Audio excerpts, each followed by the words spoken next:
extensions spanning the 2025 to the 2032 seasons with club options for 2033 and 2034. Kristian is here to take your questions along with President and CEO Sam Kennedy and Chief Baseball Officer Craig Breslow. Thanks, Abby. Welcome, everybody. 26 hours ago, we were sitting in this room announcing the Garrett Crochet extension, so it's great to be back. We're happy to do this every day as long as people want to keep extending. On behalf of the Henry family, welcome to the Campbell family, Kenneth, Latanya, Caden, who was on the field in Marietta, Georgia last night until about midnight. We're really glad to have you guys here and a part of the Red Sox family, so welcome. The word to describe your son around camp, from where I sit anyway, as someone who's not in the clubhouse each and every day, is humility. And that's probably life's greatest achievement, so congratulations.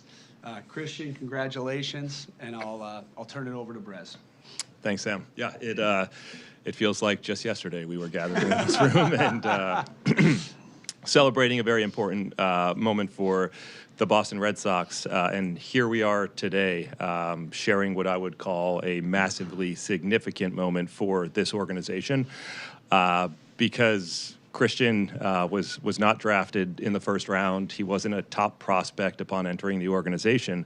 What he was a good player who made himself a great player because of his work ethic and diligence and open-mindedness and attitude.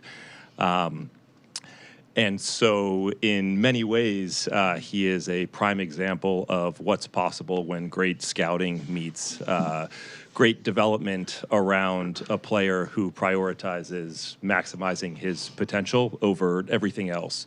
And so there are so many people in this organization who should feel particularly proud about their contributions to Kristian's development, from our major league staff all the way down to hitting coaches in A-ball and the entire player development and scouting groups. In order for something like this to come together, there are a number of people that need to be thanked. First, Kristian and his family, Kenneth, Latanya, Caden. I know your sister Kennedy is not here, but no doubt have provided a ton of support. Kristian's representatives from Beverly Hills Sports Council, Danny Horwitz and Dan Raschetti. This process can be contentious. It can be confrontational. There was none of that.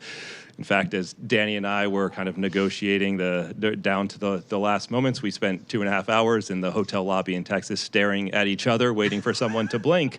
And I realized I missed the team bus. And so Danny was kind enough to drive me over to the field. So what could have otherwise been an awkward moment was in fact endearing. Paul Taboni, one of our assistant GMs, who spent countless hours on calls with Dan and Danny laying the groundwork for a deal like this. And then, of course, John, Tom, Mike, and Sam for the unwavering support to build the best possible team that we can, not just today, but into the future. I think there is a lot of excitement around the future of this organization. Without a question, Kristian is the driver of much of that. And rather than use my own words to try to provide context around this decision and the extension, I think, Kristian, you said it best when asked about whether or not this was a difficult decision. And you said that this is the organization that invested in you. This is the organization that helped you to become the player that you have. And so at the end of the day, this was an easy decision for you. And I'm not sure that there is a better endorsement of what we're trying to build here in Boston. And so thank you for putting your trust in us. Thank you for continuing to put your trust in us. And we look forward to spending the next decade together.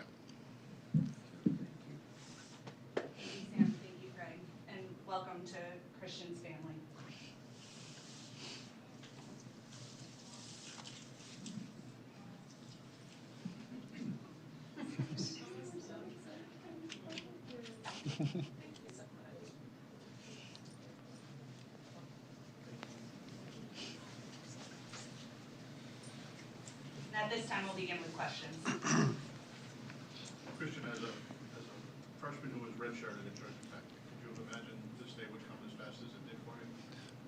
Definitely not. No, I wouldn't have thought of that my freshman year in college. But they've made the process really easy for me. I mean, they developed me from day one as soon as I got drafted, and made me who I am today. So it's a lot of hard work, a lot of commitment from both sides, and they did a very good job.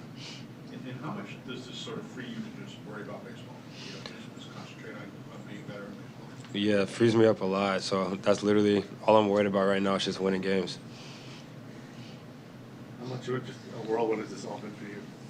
Since kind of like 2024 spring training came in really under the radar to this spring, winning the job on the team and now getting a contract, it's kind of seems crazy to you. Yeah, it's definitely been fast, but they've slowed it down for me a whole lot. I mean, even my teammates, they make it a lot easier for me. The guys I'm around every day, those are the people I'm closest to, AC, all the coaches back there in the back. They make everything easy for me. So even though the process was fast, and it seems like a lot's been going on over these last 2 years, they've really done a good job of easing me in. Kristian, people, try to engage on these deals at different times in their career. Some people wait, see out free agency. Some people do different. Why was this the right time for you to sign? Right. I was educated throughout this whole process, and it was just a life-changing opportunity for me and my family, and we can't pass on that. You obviously know some of the other guys, younger guys in the system, Roman and Marcelo, really well. And just what about the future of this organization excites you the most? And obviously knowing those guys so well and so many other guys that you played with too. Right. Yeah, we have a lot of great players on this team right now, and Marcelo and Roman coming up from AAA sooner than later, most likely. But it's really exciting, something to be excited for. I mean, the team's in great hands. I mean, you got great people all around us at all times, and it's going to be exciting to see what we do this year and the years to come. Kristian, for older people, 8 years may not sound like a lot, but for somebody that's 22, when you think you might be here when you're in your 30s, getting 30, what's that make you think? It's a great place to be for when I am 30 and beyond. So, I mean, I have no complaints about it, and it's something that I've thought about for a long time, and something I'm really excited for. So, I couldn't ask for much more. Craig, was there like a certain point of spring training where you were kind of like, this is the guy we want to invest in, or was it before that, or what was kind of the timeline of that?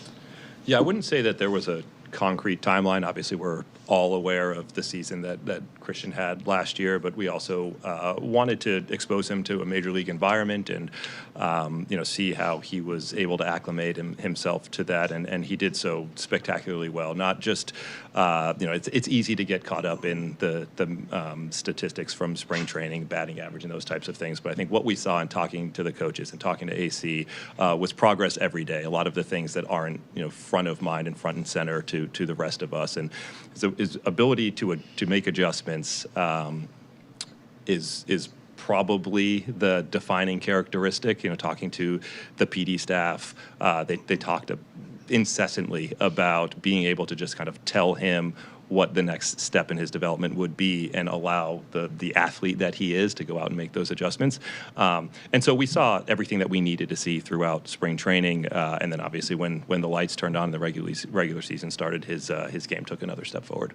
For Sam and Craig, I think this is the earliest the organization's extended a player. Might be wrong, but 5 games technically, but effectively before the major league career. What made you comfortable in doing that type of deal, which has probably never been done in the organization? Yeah, I mean, from a baseball sense, obviously teams are getting better and better at forecasting what we think players are able to accomplish. But like I sat here yesterday and talked about with Garrett, these are investments not just in a particular set of skills or metrics or batted ball profiles. These are investments in people. And Sam talked about Kristian's humility, and our coaching staff knows him incredibly well and saw the adjustments he was able to make throughout a season. And this is a guy who, hours after playing the last game in the minor leagues last year, was going to Fort Myers to start his off-season training. So he's the type of guy that you feel really, really comfortable making a bet on. Chris, I'd just add that we said it yesterday. John and Tom and Mike have been pushing us to be aggressive in terms of locking up the future, building. That commitment comes from the very top of the organization. And I just want to say what an incredible offseason Craig Breslow has had. He's been extraordinary. I think we need to get him and Kelly on a vacation sometime soon. It's been incredible to watch, and we're really grateful for everyone in baseball operations who made this happen. And it's a signal of where we're going. The future of this organization has never been brighter, and we're really excited about this deal. Kristian, kind of playing off what Sam just said, what makes Boston such a great fit for you, whether it be the city, what you saw yesterday in the opener, just the ballpark, the coaching staff, the organization? What makes it such a nice fit for you? Everything. It's the city's great. It's a city of winning people.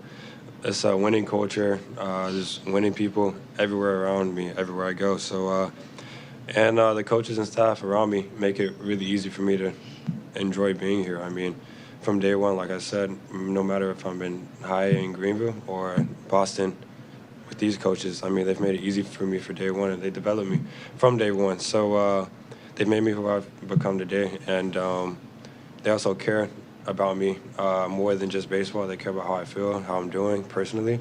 So, like, that's a big thing also to me. And they ask about my family. They take care of my family, and they're here to support me.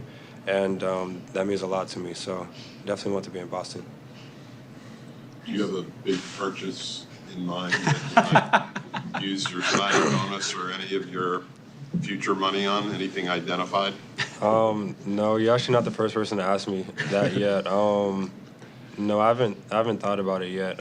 Maybe something in the off season, but I haven't thought about it yet. I was just thinking about, opening day at Fenway yesterday. You've been here a couple times before, but yesterday you played your first career home game. What was it like for you to be taking the field at this ballpark in front of these fans? Mm-hmm. People talk about this as the ultimate home field advantage, the ultimate experience. What was it like for you? No, it definitely was the ultimate experience. I mean, I experienced a couple more opening days on the road, and this one that we had yesterday didn't compare to those two. It was better here in Boston, and the fans were really engaged. They were into the game, and we did really good also. I mean, everybody went off yesterday, so I mean, it was a great way to start the season, and just the energy. I was on deck whenever the guys went back to back. It was Willie and Trevor, and Willie went back to back. I was on deck when that happened, and it was just crazy just hearing how loud the stadium was and the energy that went all throughout the stadium. So it's fantastic. I'd imagine when you venture into professional baseball, you probably think that you can reach this point, but what gave you the confidence to feel like you can become the player that you become and the player that you expect to be? Mm-hmm. I feel like I've always had the confidence to be a great player. It was just getting around the right people, to be honest. I mean, I've always worked hard. I've always tried to do my best when it comes to field. I've always tried to be coachable. It's just getting around the right people that will actually coach you and want you to be great. And that's what I found here in the Boston Red Sox. I mean, since I got here, that's all they wanted me to be, is better each and every day. And I've been open to listen to any advice I could get from the coaches, from the players, bad players, from anybody that's played professional baseball, and it's worked out for me so far. Craig, I know he's playing left field today. Do you see Kristian being the second baseman in the future, or how do you see it working out position-wise? Yeah, there's somebody in the back of the room here that is well equipped to answer that question. I think it's a tribute to his versatility, right? That you can, that Alex can move pieces around and figure out how to optimize the lineup based on matchups and who we want to get at bats in a given day. I think that versatility is definitely going to come into play over the next 8 to 10 years. But I think those conversations will be ongoing.